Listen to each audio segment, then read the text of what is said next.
வணக்கம். இது நியூஸ் ஃபர்ஸ்டின் மதிய நேர பிரதான செய்திகள். விரிவான செய்திகளுக்கு செல்லும் முன்னர் முதலில் இன்றைய தலைப்புச் செய்திகள்.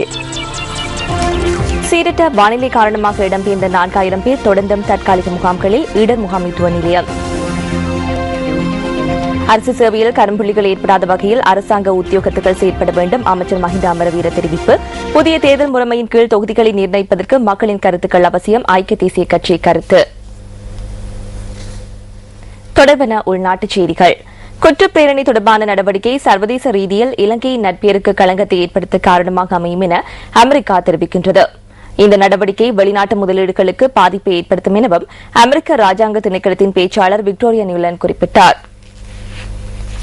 முதலீட்டு நடவடிக்கைகளை முன்னெடுக்கும் போது சர்வதேச நிறுவனங்கள் இது தொடர்பில் அதிக கவனம் செலுத்தும் எனவும் அவர் சுட்டிக்காட்டினார்.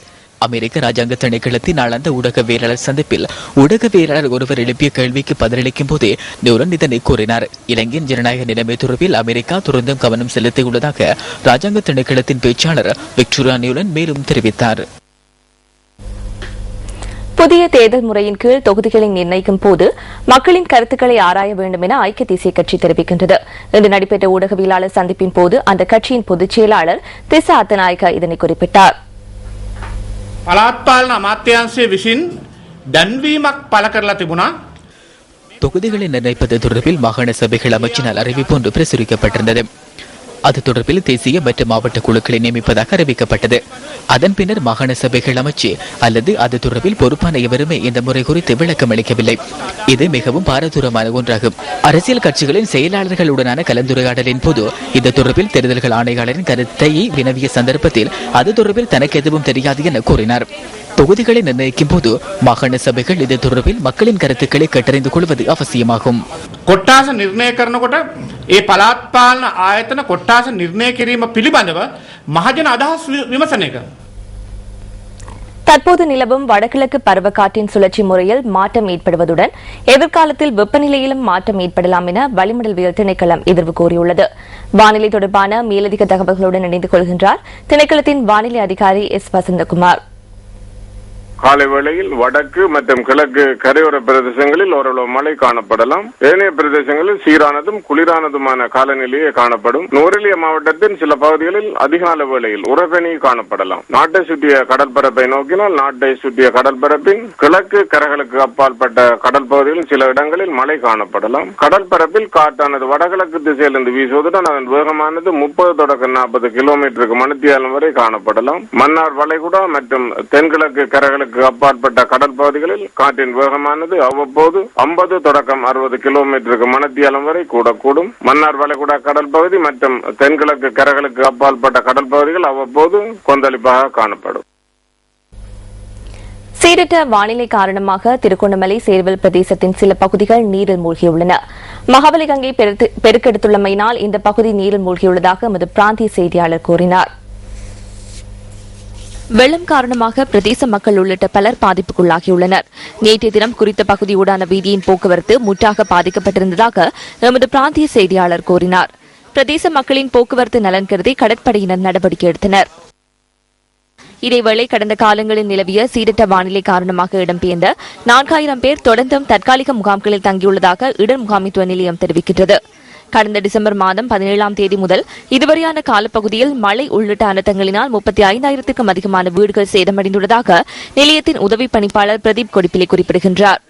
அவற்றுள் 4042 வீடுகள் முற்றாக சேதமடைந்துள்ளதுடன் பகுதியளவில் 31,741 வீடுகள் சேதமடைந்துள்ளன. இதேவேளை சேதமடைந்த வீடுகளுக்கு பிரதேச செயலாளர்களின் ஊடாக இழப்பீடு வழங்குவதற்கு நடவடிக்கை எடுக்கப்பட்டுள்ளது. அரசு சேவையில் கரும்புள்ளிகள் ஏற்படாத வகையில் அரசாங்க உத்தியோகத்தர்கள் செயற்பட வேண்டும் என இடர் முகாமைத்துவ அமைச்சர் மஹிந்த அமரவீர தெரிவிக்கின்றார். அம்பலாந்தோட்டையில் நேற்று நடைபெற்ற வைபவம் ஒன்றில் அமைச்சர் இவ்வாறு குறிப்பிட்டார். வறுமையற்ற இலங்கை என்ற துணைப்பொருளின் கீழ் இந்த நிகழ்வு நடைபெற்றது.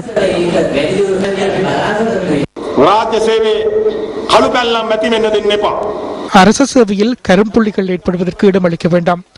அண்மையில் வெள்ளம் ஏற்பட்ட சந்தர்ப்பத்தில் அரசு ஊழியர்கள் பாரிய சேவையை முன்னெடுத்திருந்தனர். 95% அதிகமானவர்கள் அந்த நடவடிக்கைகளில் ஈடுபட்டிருந்தனர்.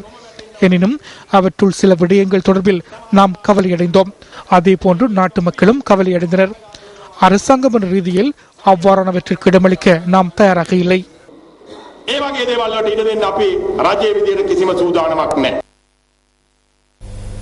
தேசிய மாணவர் படையணி ஊடாக நடத்தப்பட்ட பாடநெறியை பூர்த்தி செய்த ராணுவத்தினருக்கும் மாணவர் படையணி உறுப்பினர்கள் சிலருக்கும் நேற்று சான்றிதழ்கள் வழங்கப்பட்டன. தெய்வளை தேசிய மாணவர் படையணியின் தலைமையகத்தில் தேசிய மாணவ படையணியின் பணிப்பாளர் மேஜர் ஜெனரல் காமினி ஜெயசுந்தர தலைமையில் நேற்று இந்த நிகழ்வு நடைபெற்றது. இதன்போது பாடநெறியை பூர்த்தி செய்த 8 உத்தியோகத்தர்களுக்கும் மாணவ படையணியின் 30 உறுப்பினர்களுக்கும் சான்றிதழ்கள் வழங்கப்பட்டன.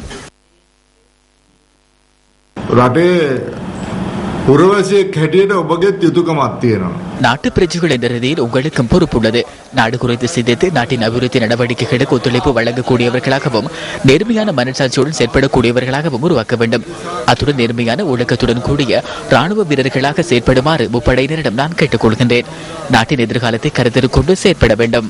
රටේ ඉදිරි අනාගතය ගැන හිතලා ඔබ ක්‍රියා කරන්න කියන එක මම ආරක්ෂක ලේකම්තුමා වෙනුවෙන් ඉල්ලා සිටිනවා. கிழக்கு மாகாணத்தில் செயல்படும் உள்ளூராட்சி மன்றங்களின் திறமைகளை மதிப்பீடு செய்து வழங்கப்படும் முதலமைச்சர் விருது வழங்கும் நிகழ்வு நேற்று நடைபெற்றது. மட்டக்களப்பு மாநகர சபை மண்டபத்தில் இந்த நிகழ்வு இடம்பெற்றது. 2010ஆம் ஆண்டு முதல் 2012ஆம் ஆண்டு வரை உள்ளூராட்சி மன்றங்களில் திறமையை வெளிக்காட்டியவர்களுக்கு இதன்போது விருது வழங்கப்பட்டது. உள்ளூராட்சி மன்றங்களின் மக்கள் சேவைகளான நூலக சேவை, திண்ம கழிவு முகாமைத்துவ சேவை உள்ளிட்ட செயற்பாடுகளில் திறமையை வெளிக்காட்டியவர்கள் விருது வழங்கி கௌரவிக்கப்பட்டனர். கிழக்கு மாகாண முதலமைச்சர், மாகாண உள்ளூராட்சி ஆணையாளர் உள்ளிட்ட பலர் முதலமைச்சர் விருது வழங்கும் நிகழ்வில் கலந்து கொண்டிருந்தனர். காணொலியுடன் விரிவான எமது செய்திகளை அறிந்து கொள்வதற்காக www.newsfirst.lk இணையதளத்திற்குள் பிரவேசியுங்கள். அத்துடன் நியூஸ் ஃபர்ஸ்ட் இணையதளம் மற்றும் Facebook ஊடாகவும் உங்கள் கருத்துக்கள் மற்றும் யோசனைகளை எமக்கு தெரிவிக்க முடியும். இத்துடன் எமது மதிய நேர பிரதான செய்திகள் நிறைவு பெறுகின்றன. எமது மணித்தியால செய்திகளை 2:25 எதிர்பாருங்கள். வணக்கம்.